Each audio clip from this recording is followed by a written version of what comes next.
It was a busy time on the Little Western. Many people arrived from the mainland and abroad to visit the beaches and various tourist attractions along the line. Duck and Oliver were glad for the work, but soon felt rushed off their wheels. One morning, Duck tiredly shunted some empty trucks under the chute. Hello, Duck. Oh, you look tired. I am tired, Rex. It's all well and good we have a healthy supply of passengers, but Oliver and I have rarely had a time to rest. Now that you mention it, we have seen a large increase of passengers since the 70th anniversary of the Railway Series books.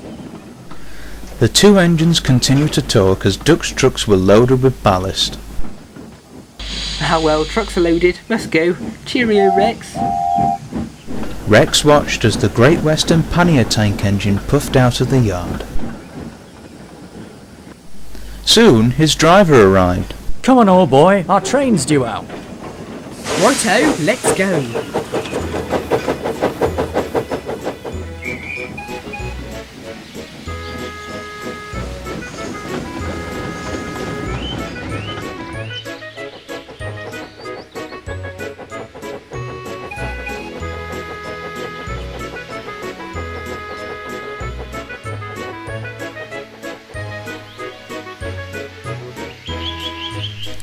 As Rex approached the middle station, his tank was running low, so his driver decided to take on more water.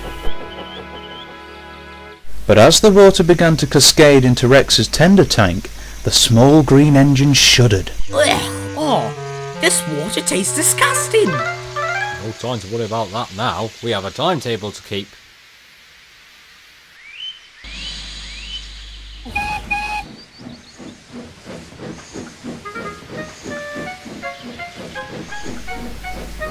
Later, when Rex returned to the shed, he told the other engines about the water tower.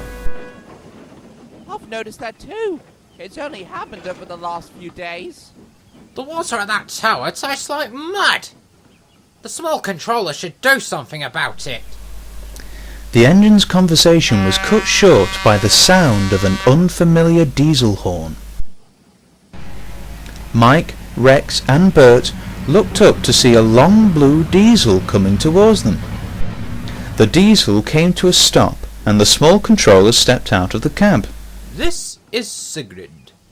She is the latest addition to the Arlesdale Railway. Don't we already have enough engines? I trust you will all make her feel welcome. Excuse me, sir, but has something happened to the water tower at the middle station? We will see to it when we can. Until then, you must go about your work as always. When the small controller left, the engine spoke to Sigrid. Sigrid? What kind of name is that? Oh, the small controller gave it to me. Apparently it was the name of a heroine who helped defeat the Norman invasion of the island in 1094. The little engines were impressed. Soon Sigrid set to work taking passengers and shunting ballast trucks into the chute.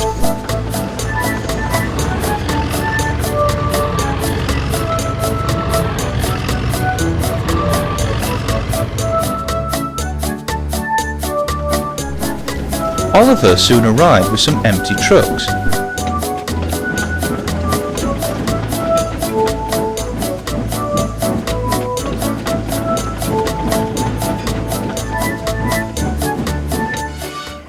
He eyed Sigrid up with interest. The small controller must have brought an engine to his railway. She kind of looks like a miniature version of the Class 52 hydraulics that worked on the Western region. Indeed she does, Mr. Oliver. Shall we say hello?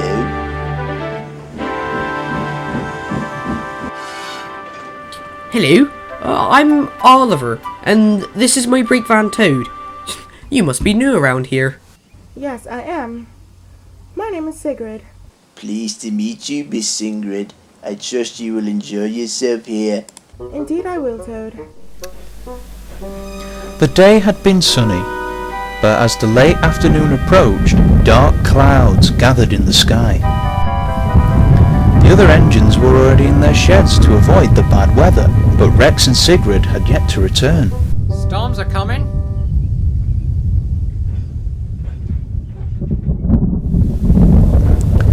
Rex was collecting his passengers for the last train of the day.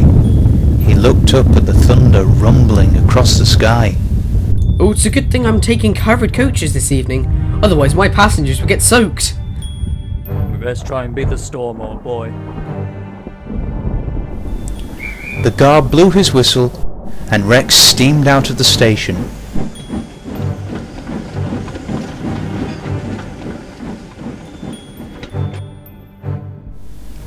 But as he puffed along the line, he began to feel unwell.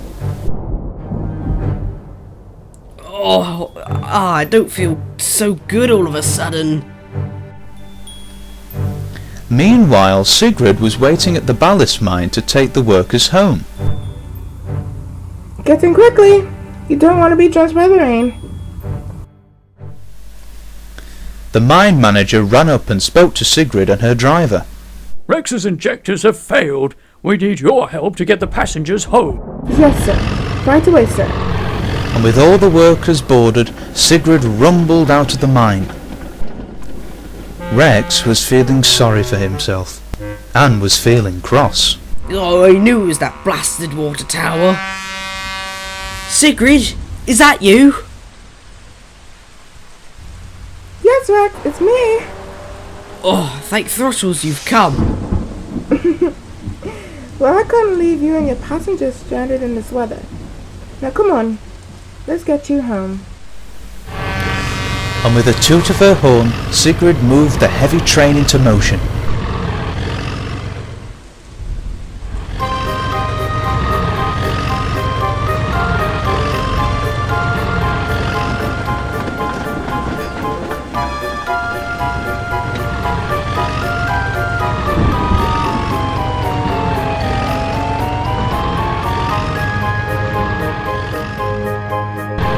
The rain fell heavily as Sigrid bravely took the long cavalcade through the valley.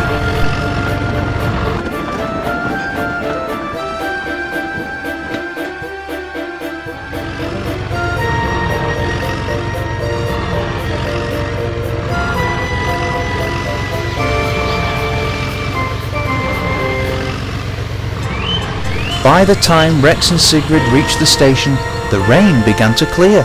Duck was waiting for the passengers. Oh, thank you, Sigrid. Not to bother, Rex. It was my pleasure.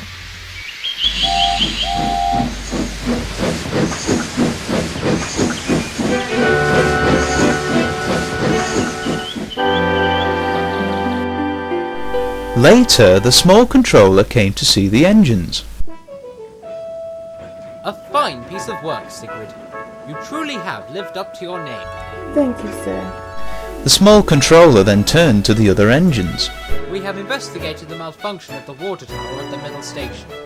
As it turns out, one of the underground pipes has burst, allowing in mud from the river nearby. That appears to be what is causing the water to be so distasteful. It shall be seen to immediately. Sigrid is now part of the Arlesdale family. She is a friend to all the engines and is happy to help out whenever she can. Mike was the last to accept her, but in time he came around. And now Sigrid feels truly at home on the Arlesdale Miniature Railway.